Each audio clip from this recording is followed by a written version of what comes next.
Hey, thanks for joining us. Don't forget to subscribe to Mums at the Table. I'm sitting with Rach. We're talking about the long-term effects on kids when it comes to social media, technology. What are some of those impacts?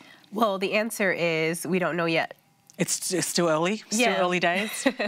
I mean, in a sense, it is still early days. If you think about it, the smartphone or iPhone only brought out their iPhone in 2007, and we don't really know the long-term impact, but we are seeing that the National Institute of Health in America has begun a study with 11,000 9 and 10-year-olds, and they're going to follow them for the next decade. So rest assured, they are starting the studies. Yes. I mean, that may not be that exciting for us? Or? No, not even exciting. It may not make parents of 9 and 10-year-olds right now feel better because they're having to parent in this kind of vague, ambiguous stage, but we will see more data coming out about what some of the impact is. So tell us about this study. What is going on, Rach? Yeah, so they have over 2,000 twins and triplets taking part, and as a twin mom, you would kind of understand this, taking part in the study so they can see, you know, two kids, same DNA, not same DNA, but same genetic makeup, but in the same environment, but maybe technology is impacting them in different ways. So that's interesting, and it's also, they're seeing that some kids who have are using technology maybe more than 7 hours a day. 7 hours a day? Yes. Who is putting their kid in front of a screen for longer than 7 hours a day? No judgment. No judgment at all. No judgment. Seriously. If you have your kid in front of the screen for 7 hours a day, then no judgment. But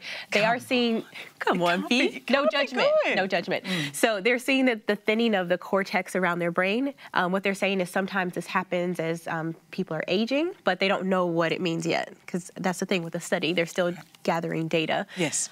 We do see another study out of the University of Pennsylvania, much shorter, only for 1 month with college students, and they were seeing that when students reduce their time on, you know, social media, Facebook, Instagram, Snapchat to 30 minutes a day, they were seeing lower depression and loneliness rates.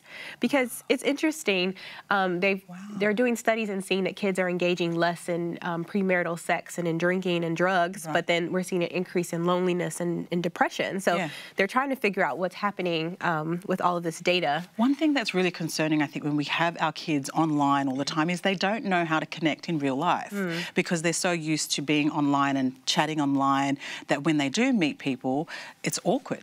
Yeah. So I think that's a definite, like, you don't need to do research on that. We just you don't need someone to tell you that you need to have that face-to-face interaction to practice the face-to-face interaction to be good at it. Yeah. So I think that as parents, I guess the bottom line is, what can we do about all of this? I think we can take a common sense approach and just, obviously it's not healthy to have your kid on, you know, online the same length of time you'd be at a job for, you know, for 8 hours a day. So they're not getting paid for it, so there's no benefit. So I think moderation is key with everything, and we know that even before the researchers come out with their findings. Well, I know there is statistics that say 0 to 2-year-olds no screen time at all, and if they are after 2, I think it is about half an hour or something like that. But I think it pays to put boundaries in place. You take a common sense approach, as you said. Take a common sense approach. That is the bottom line, y'all. Take that common sense approach.